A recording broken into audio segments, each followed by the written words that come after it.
Here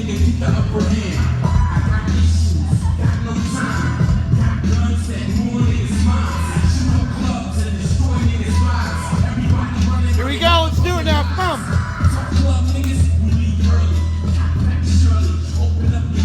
Let's go, 3 reps.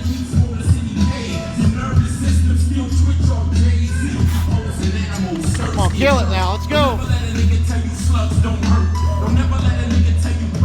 Yep. Easy weight, easy weight.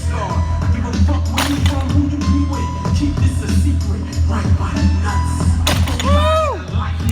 Hell yeah. Good job.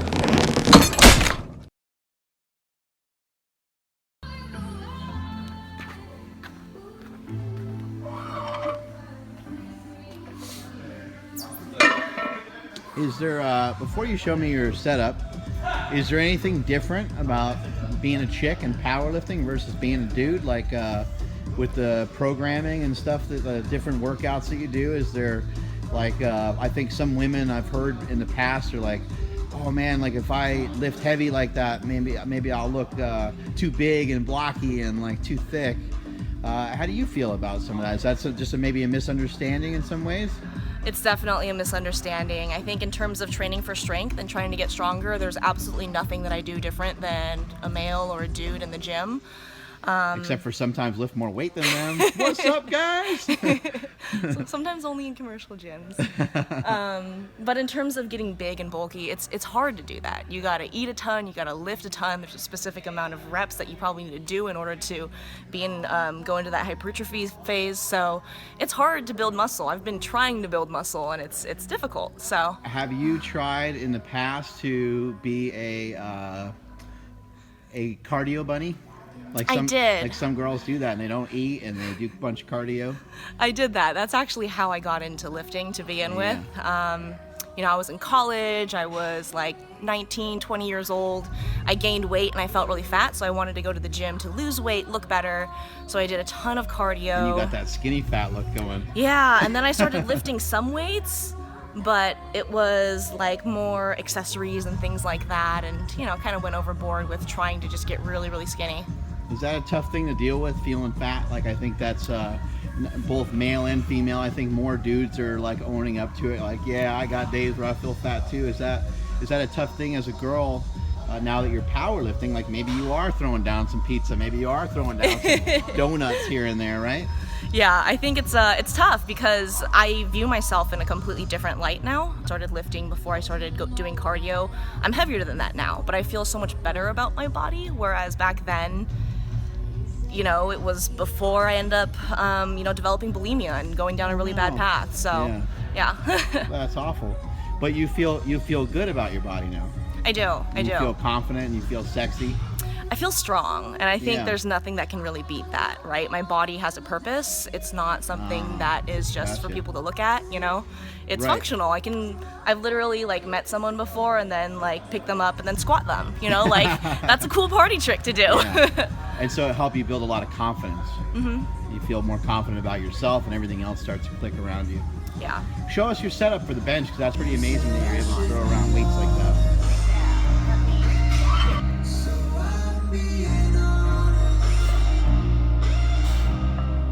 All right, tell us what's up. All right, so I'm about to set up for bench.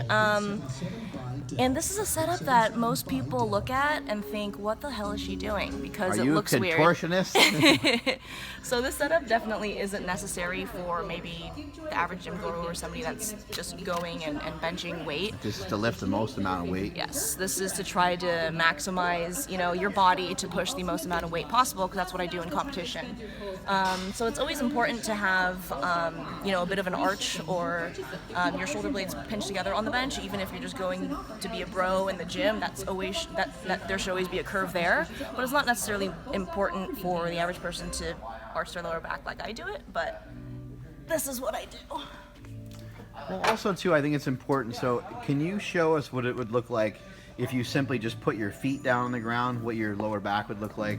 Yeah, so this is just guys, relaxed. You can see, like, this is what her back looks like now, because she she built a caboose back here. And so because of that, there's still, like I can put my hand right through there. There's still a lot of space right there between her and the bench press without her trying to arch at all. So go ahead and just walk us through your setup. Absolutely.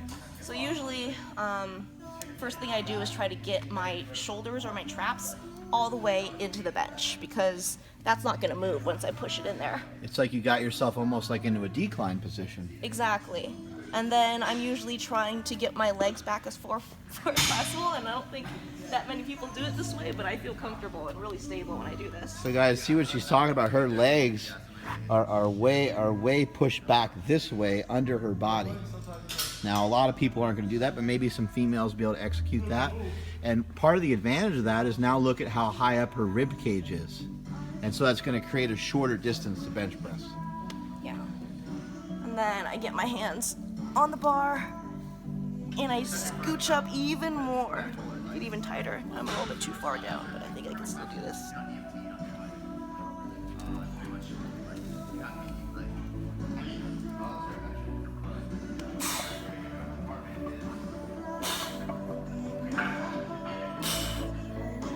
I can see even with your wide grip that your shoulder rotation is very limited because your chest is up. My range of motion is like, I don't know, like 6 inches, 8 inches. It's not moving that much. I think the form looks really good. Something that you guys should note is that there's 2 main reasons why you're arching like that. I also think that you don't really have to try to intentionally arch from your lower back a ton. Your lower back is going to arch anyway. What we're really looking for, pull that rib cage and pull that sternum up and pull those shoulders down and back. That's the most important thing. This is going to create more stability and less range of motion. So if you arch and arch and arch and arch and you find that you're not creating any further stability or you're not shortening the range of motion any further, then there's probably no reason for you to continue to arch, because you don't want to arch so much that it's detrimental to your lift. But for Cynthia, as you can see, it helped her quite a bit. Thank you.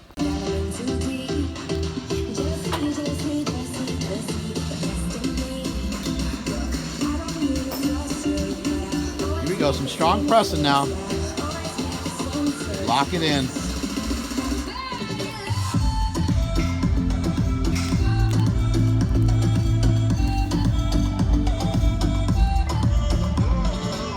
Nice. Easy. That was fast.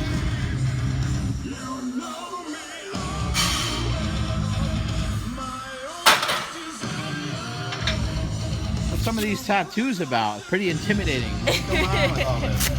You got roses and flowers and this guy lifting and all kinds of stuff going on. What's Some girly stuff and some other things.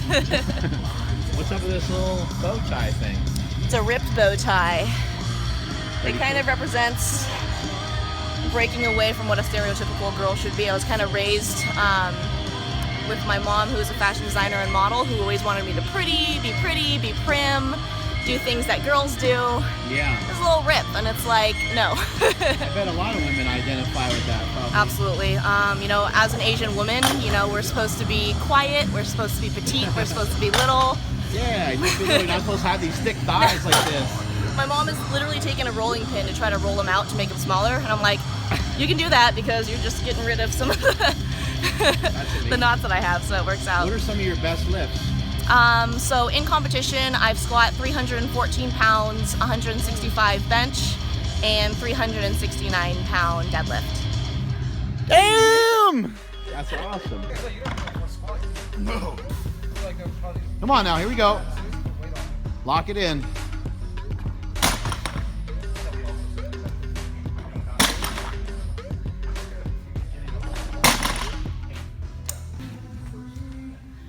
Tell us about your sumo deadlift. How do you set up for it? Awesome. Okay, so I like to line my shins up, kind of where these little, I don't even know what they're called. These Power little rings. The power rings, yeah. I made that up. Obviously each, totally tricked me.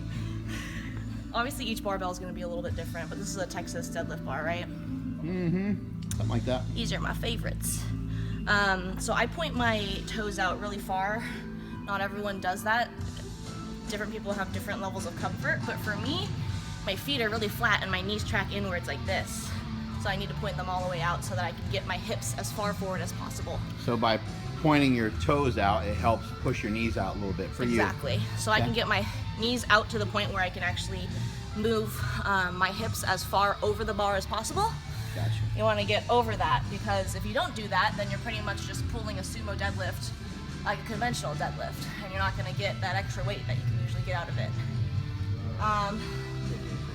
Alright, so I like to do mixed grip instead of hook grip, so I can hold onto the bar really well. And I pick a spot that's pretty much directly underneath my shoulders. So it's not wide, it's not super narrow. It's right where the knurling meets the smooth part. Gotcha. I usually drive my feet into the ground as much as possible so I can feel my entire foot touching the ground and kind of spreading.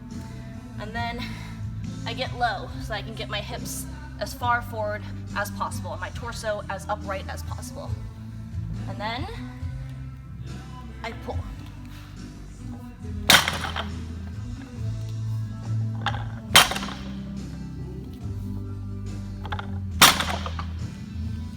Is there any out of that form that you just showed us, was there anything particular that you had to really work on to lift? Like your back is really flat. Is there anything you had to work on specifically to try to keep that positioning like that? I do a lot of back accessories to strengthen my mid and upper back. Things like pull-ups, bent over rows. A lot of pen lay rows, bent over rows. I don't even know what the one is called when you do this. Oh yeah, like a T-bar row. Yeah, the T-bar rows, pull-ups. You got rows in different area codes. I do. All sorts of rows. Yeah, the rowing definitely helps keep the back a little bit more flat. What about for some girls out there, and guys, I guess, but what about for some people out there that are really struggling when they go to come off the floor, their butt shoots up first and then their back rounds and they end up in this crazy position? Do you have a little bit of advice for them or something that's worked for you? I think a lot of times when they're letting their back round or having their hips shoot up is their starting position is in the right spot. So if you have your hips in your starting position in the optimal spot, it's not really gonna move out quite as much, because if your hips are shooting up, either you're too weak for that weight that you're moving right now, or you're starting too low. A lot of people think that they want to come down and squat that weight up, but you know, if you're pulling it and then it's coming out and then up, you want it to be one fluid movement. Why do you choose sumo over conventional? I can get about, I think right now my sumo pulls about 20 pounds over my conventional. Oh, you can lift more. I can lift a little bit more, yeah. Well, there you go. Yeah, the bar's traveling a shorter distance from Do the you ground. still train your conventional deadlift while you're preparing to lift sumo in a competition? I do. I actually train conventional pretty much specifically up until 6 weeks out from a competition. A lot of people like to train them at the same time. For me, sometimes I actually have a history of bad hips, so I can't pull sumo for months and months on end. History of bad hips? You look okay to me.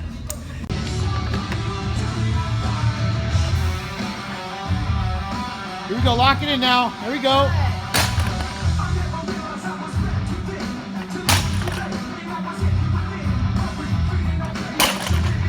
Easy weight. Screw you, 3 plates.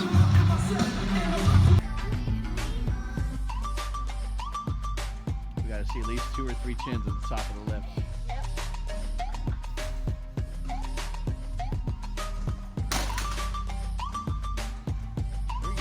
Finish up. Good.